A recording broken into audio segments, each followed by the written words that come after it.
Yo, what is up guys, Bobby D King here, back again with another video, and today we are going to be reviewing episode 14 of Adventure Cam Fans vs Favorites, which ends up being a fine episode for what it is. Aura, who is one of my favorite characters, leaving hits hard, but considering that this was an obvious outcome, I think how we got there is an okay enough ride to where I wasn't completely pissed that she's gone. So while it's not my favorite merge episode, it's definitely not my least favorite as well, and honestly if I redid my merge ranking video, it would probably be right in the middle. Also, now that we've merged, I will be styling my merge episode reviews a lot like how I styled my recent Reality Resort review, talking through the episode and sharing my thoughts, then give my thoughts on the eliminated contestant, and then finally just get to the grand rankings of it all. So yeah, let's just get started. We start off the episode with Tom celebrating a successful move, only for Natalia to ruin the celebration by telling Gom that they cannot work together because she's scared that she'll hurt them, which honestly is fair considering both Tom and Natalia are very stubborn people and also have two different game philosophies, with Natalia not regretting how she got out Anastasia because lying worked. I personally wouldn't have regretted it either, even if it was a bad move since Anastasia just kinda sucks, but that's besides the point. Gabby tells Natalia that it's okay, but Tom says that if you're not with them, you're against them in a playful way, and Natalia says let the best disaster gay win. And honestly, this part of the scene reminds me of when Logan and Anastasia became friendly rivals. As soon as this thought went into my mind, I instantly just cringed at my laptop. Granted, I didn't have much of a reaction to Natalia cutting off Tom and Gabby as allies just because I don't care for this dynamic, but if you give me Logan and Anastasia endgame friendly competition vibes, I'll probably have a negative response to that. Since in episode 25, they're both extremely irritating and hypocritical to one of my favorite characters of all time. And if you don't know what I mean whenever I say Anastasia is on a high horse, just rewatch her confessional from that episode after exposing Jade and you'll see what I mean. Though I think you would have to have the perspective that what Jade did wasn't a bad thing, but I'm just getting sidetracked. Gabby recognizes that both Ellie and Natalia act differently while playing the game, so she wants to do that too. At first I was a little confused since the game has made her do things that she wouldn't normally do, but then I realized that almost all the examples I had were something Ellie related, like when she actively cut out Gret and voted her out in season 1, or when she joined the Villains Alliance after Ellie was voted out. Here though, her act is acting like her and Ara are friends, which, sure.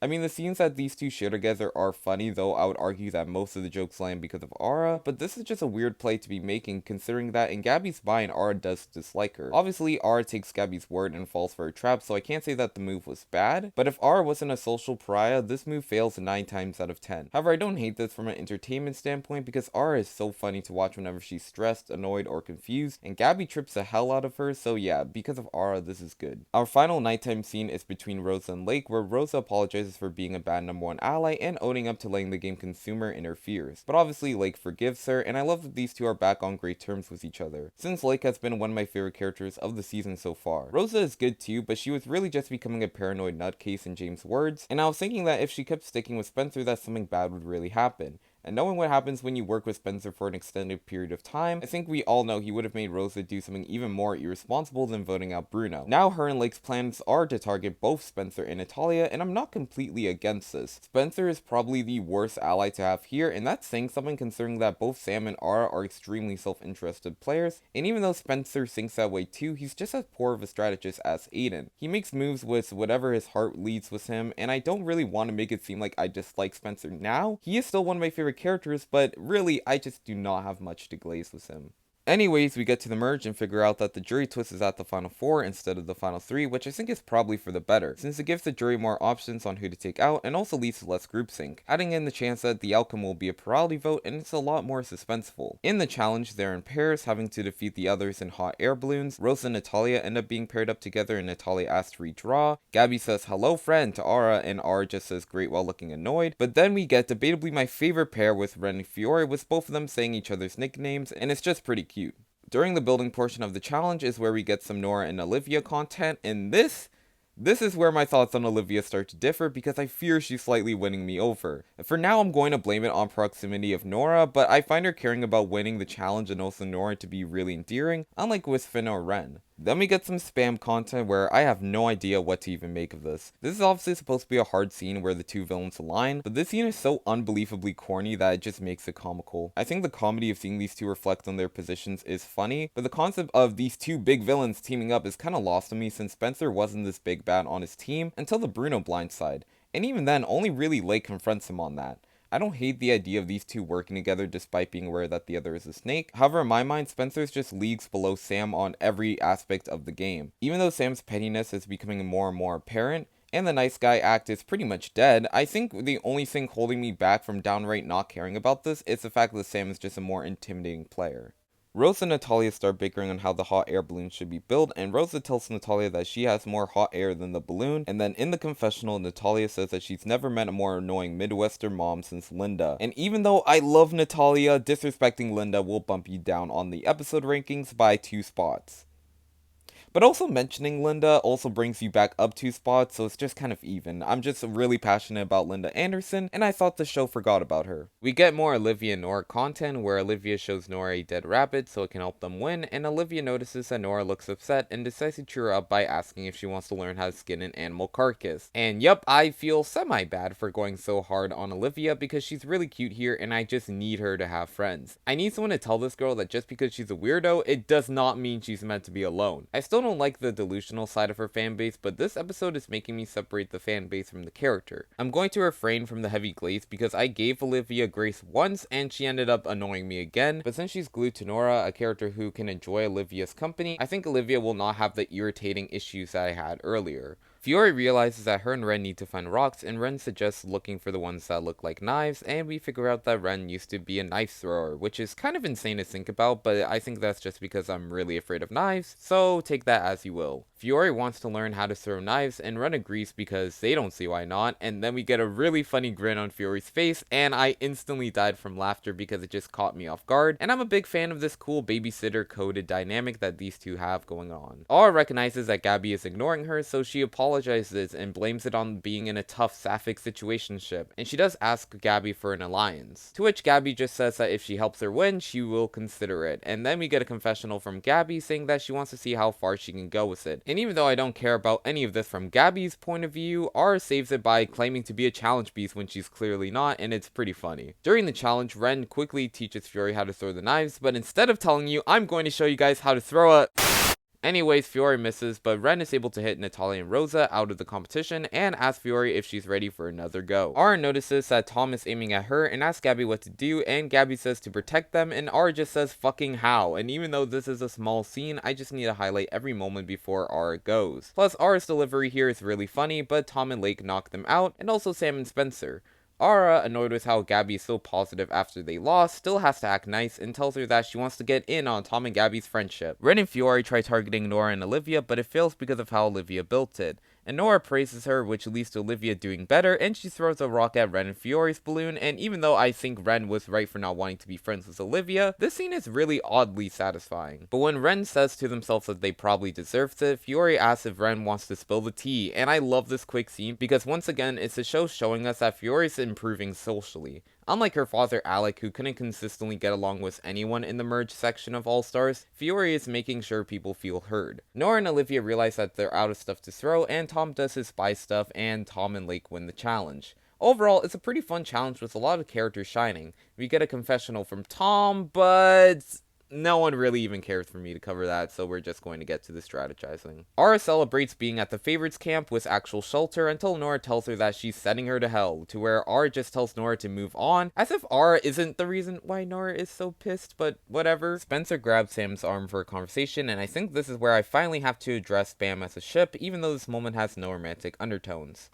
I don't ship it. Sam, as we will later see, loves rage-baiting Spencer, which would be a pro, but I think it's because Sam just likes winding up Spencer, but not in a crushed way. Also, if Sam is going to fall for an emotional crash-out strategist, it should be me. Kidding, I couldn't do that to Emily, but anyways, no, I do not ship this. They do not have any romantic chemistry, but I did catch that little moment. Aura leaves with the girls and the gays to take out Nora, saying that she's rude, miserable, and emotional, but obviously the Science Alliance version 2 isn't doing that, and once Gabby makes Aura fetch them dinner, she tells them that there's a bigger threat, meaning Fiore, which is questionable since in series she's so unlikely to win challenges, but again, she's so close to Natalia, and knowing the mind of Gabby is probably the latter as to why she's targeting Fiore, so I'm not really going to say it's a bad move, it's just a short-sighted one. We can just talk about the new Cyan group, and it's okay. I think Tom and Gabby should have left ages ago, but I would sound like a broken record. And at least with this alliance forming and all the four being pretty horrible with threat management, I think people are going to get sussed out by this alliance and hopefully take out Tom or Gabby because they have been so fucking useless. But Spencer tells the group that Sam and himself are voting with them, but Sam has other plans. How cute of Spencer to think I'm nothing but a number for him. He's getting a little too comfortable. In the cave, Ren fangirls over Natalia, and Fiora suggests that they target Aura since the fans hate her, and encourages Ren to perform to Nora, Olivia, and Sam so they vote with them. Natalia also encourages them by giving them a hug, and now I'm officially jealous of Ren. Anyways, when Ren tells the fans they say it's for Dunia and walk off, Olivia is skeptical, but she trusts Nora, and we get another wholesome moment between these two, when Nora says that that's a mistake, only for Olivia to say that it's a good thing that she's made mistakes before. Okay, I still don't fully like Olivia, trust me, I don't, Okay, I'm sorry, I'm sensitive, whatever. Nora calls out Sam for being a phony, saying that she could tell that he was full of it after the Dunia boot, so he tells her that he'll leave her on the edge of her seat, and we get another Sam confessional. Keeping Aura is the more strategic move, as she's a great shield. That said, This confessional showing why Sam eventually flips on Aura, and this move is something that I am completely against from a gameplay lens. Aura is the only person who feels semi-comfortable with Sam being a two-faced liar, and also a massive shield in the game for him. But Sam makes up his mind, and at the elimination ceremony, the votes are 1 vote Nora, 5 votes Fiora, and 6 votes Aura. Where Aura stands up and says, "So, we're biphobic now," which, from what I heard about Logan's DC comic, seems to be a pattern in their universe. Doesn't help that Spencer says to Sam that he would figure he'd flip, which, what the fuck is that supposed to mean? And obviously all of this is just really funny, and Aura plans to be the most bitter juror of all time, and honestly I just can't wait to see it, just because I think she's got some Corinne from Gabon in her, and I need to see Aura make someone cry at the jury questioning. But let's just talk about Aura, who was a fantastic character this entire season. It's devastating that in a span of like a month I've lost both Annalise and Aura. Aura just reminds me a lot of Amanda Garcia from The Challenge, a mean chaotic figure who is bad at the game but is so enjoyable to watch nonetheless. Aura is a narcissist, a bully, and just an overall mean girl, but I think her being so open about her narcissism is what makes her very fun to watch. I love her snappy attitude, her friendship with Finn, and her fling with Nora, and like what I said with the Amanda comparison, she didn't play well. I think her agreeing to flip on Aiden is really bad, but considering that Sam was done with Aiden and Evie was hell-bent on taking out Aiden, I do understand that there's not much she could have done, but I think she handles the Dunia boot and the aftermath in the worst way possible, where she's way too prideful, but all the things that make Aura an awful player is what makes her an S tier character in my mind. She has a bunch of funny moments, and she puts Gabby in check for being annoying, and I'm not even saying that to be an edgy Gabby hater. I rewatched the scene, and I put myself in Aura's shoes, and yeah, I would be annoyed too. You're doing a physical challenge, and some girl's yapping about giving you a bear hug? Yeah, Gabby can fuck off with that. I also loved every scene of Aura slowly seducing Nora, all that is great, and just in general, Aura can be summed up as a great character. Hell, I'd argue she's one of the best characters of the entire season, because she's really a big reason as to why this predictable episode wasn't a bad one. But that's my review on the episode, an episode that I think with more time will probably grow on me despite being salty that Aura left, but now it's time to do the rankings of everyone left in the game, starting it off with the personal standpoint, and then the gameplay standpoint, and then winner potential. So yeah, let's just get started. In dead last, my least favorite character of the episode is Tom. Despite winning the challenge, Tom is just forgettable. I hope he loses the war against Natalia, and I think he's just overstaying his welcome already, but I've already said that. At number 10, we have Gabby, who was there, but I found a lot of her antics to be really cringy. She played in Aura's face, sure, but the only reason why I could semi-enjoy it is because of Aura. Gabby, like Tom, is just so forgettable when they aren't around Natalia or Aura. At number 9, we have Spencer. I think the more I think about Spencer in this episode, I realize that I don't have that much of an interest in whatever he's doing, but when it comes to seeing him annoyed or getting owned by other characters like Sam, it is really fun to watch. I definitely think Sam is the entertainer for me out of these two. At number 8, we have Lake. She didn't get a whole lot to do this episode, but I like that she forgave Rosa instantly without a second thought. You could argue that Spencer should be higher because he provided more funny moments, but this is my list, so yeah. At number 7, we have Nora, who, like Lake, didn't get to do that much. She was the second in command to Olivia this episode, and I really love that Nora is kind to Olivia. I think Nora will be the one to tell Olivia that she does have a friend in her, but I also think now with this friendship building, Aubrey's chances of coming back are probably dead, but I still love that Nora got revenge on Aura for Dunia. At number 6, we have Rosa. Rosa finally admits to letting the game consume her, and now she's back on track with Lake. I like this resolution for her, but I kinda hate that this means we're getting a Sign Alliance 2.0, well for future episodes. At number 5, we have Natalia. Natalia did two things that I love in this episode. One, she broke free of Gom, so hopefully now we get to see her interact with anyone else and it will be fun to watch. And two, she mentioned Linda Anderson.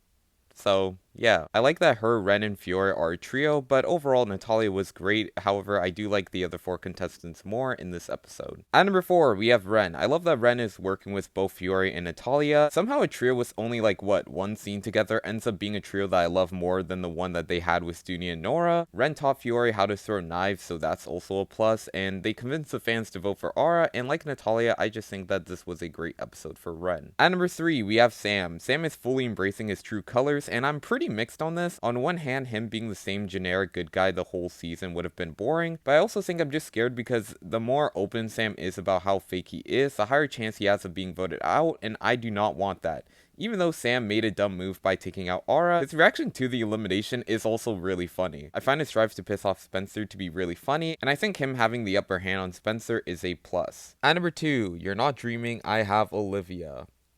Okay.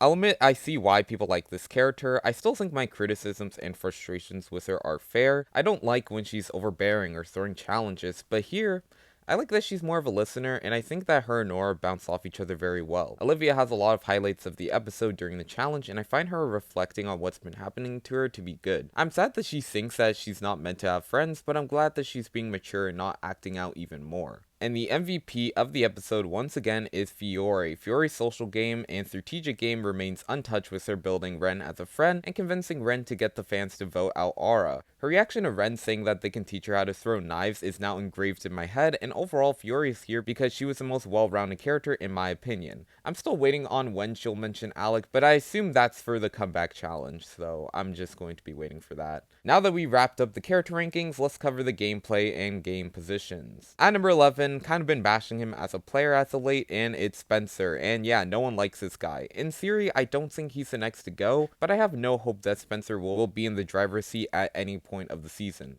The Sign Alliance version 2 would not stick out their neck for him. Sam went against his word just to screw with him, and Natalia and Fiore both know that he's a trifling nut job. Overall, the only way I could even see Spencer making a deep run is if other players just drag him as a buffer for the jury twist. At number 10, we have Sam. Sam taking out Aura is really bad for his game. None of the fans buy his crap, and he hasn't made any connections with the favorites yet. He's also a much bigger and easier target than Spencer, but I have more faith in Sam getting himself out of this hole. At number 9, we have Tom. I think if anyone gets targeted from the Cyan Alliance, it's Tom. He's the biggest physical threat, plus he has the least going on plot-wise, but I'll touch on that more when we talk about his chances at winning. He does have 3 people who wouldn't instantly throw him under the bus, but I don't think it will matter. At number 8, another Cyan Alliance member, and it's Lake. Lake, like Tom, I think will be targeted for being the strongest of their group. I could see Spencer flipping on her out of spite, but realistically, I think Tom takes the bullet before her. At number 7, we have Ren. I could see Ren leaving because if Gabby and Tom don't have the heart to vote off Natalia because of friendship, they'll probably target Ren. Plus, Nora and Olivia wouldn't be against that. Also, if Natalia pretends she does have a fake idol, then I think they'll be screwed for sure. Speaking of Natalia, at number 6 we have Natalia, and realistically, unless one of the Cyan lines goes next, Natalia's time is ticking because she's made a lot of enemies. She does have Fiore, who is a mastermind, and the fake idol as leverage, but I believe she will be going before Rosa. At number 5 we have Gabby. The only way I could see her being taken out before Tom is if she quit, which wouldn't be surprising, but I don't think that she's a target since no one views her as a threat and there's bigger targets around her.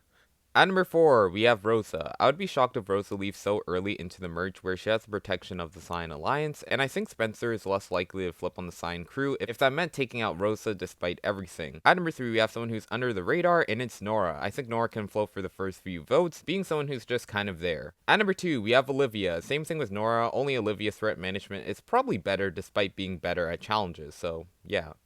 And at number 1, we have Fiore, who's in a goated spot even though she almost went home and gets saved by Sam just wanting to rage bait Spencer. She now has Natalia as her shield still, and Ren as a shield for now since Nora and Olivia don't really like them. Despite Gom targeting Fiore, I think she's going to be the one to take those 2 bozos down and be able to control the game once again. And now it's time for the final part of the video where I talk about their chances of winning, and in dead last, it shouldn't be a shock, it's Spencer. A lot of my past criticisms still apply. Spencer is just a joke villain and player. There's no storyline of his that positively matches the theme of the season, and I doubt they're doing a heel turn on his character. At number 10, we have Tom. Despite Tom being included in certain storylines, he's yet to lead one himself. I don't think this episode did much to change my stance on that. Sure, him and Natalia are friendly rivals, but like a lot of his content on the season, I just don't think it'll matter that much. Maybe Gabby does quit or gets medevac so we see more of their friendly competition, but yeah, there's no way Tom's making the endgame.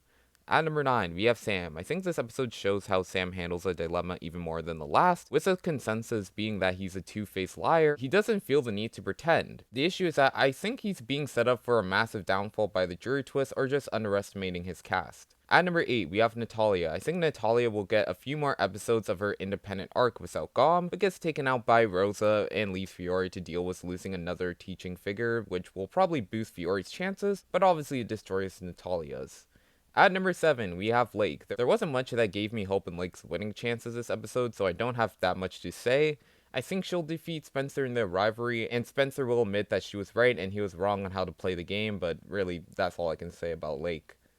At number 6, we have Gabby. Like last episode, this was a very Gabby-centric episode, where she kind of gets her karma on R for treating her like shit. The issue is that she had nothing to do with R leaving outside of making her waste her vote, I guess. On top of that, her plan to target Fiore fails. There's always a chance that the show explores her mental health more, but I've kind of come to terms that the way they represent Gabby's mental health will always be kind of vague, and I don't think they're going to get a win out of that mid-material. At number 5, we have Ren. This was a calm episode for Ren, where they mostly take a backseat to the favorites and fangirl over Natalia, which is a natural reaction to being in Natalia's presence. The reason why Ren is higher is because I don't think that their flaws of being on the outs with some of the fans it will be the reason they go so soon.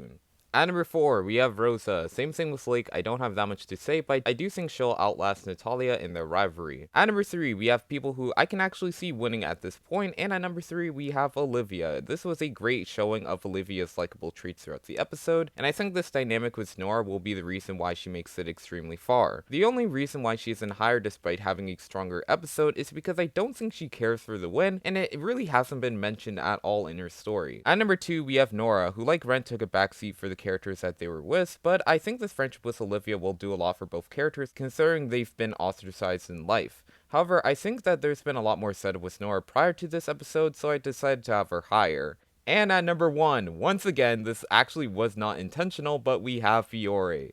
And I don't know what to tell you guys that I haven't said already about Fiore as of late. She's been a more complete overall character than her previous 2 showings, and the show has acknowledged this. Really, I think the biggest tell on if Fiore's winning the season is her reaction to Alec not being there. But even then, I'm very confident in Fiore being in the finale, so from a character, gameplay, and winning lens, I have Fiore at number 1. And that is the overall episode analysis. I hope you all enjoyed, and stay tuned for next week. Peace out, and I love you all. Bye.